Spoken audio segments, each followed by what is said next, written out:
Down 3 players now, and it's just Rain left alive. He's going to find the quick kill onto Happy, but he's got Kiyoshima to contend with. What a frag there coming in from Rain. He's going to be pushing into the bomb site. The bomb is on his back.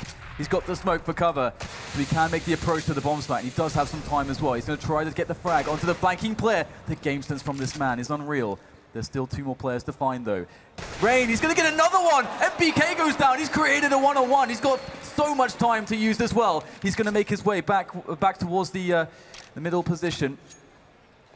And he's going to try to trick his opponent right now. Apex though, oh my goodness gracious me, Rain is an absolute monster. This guy, definitely one of the smartest and most clutch players in the game. How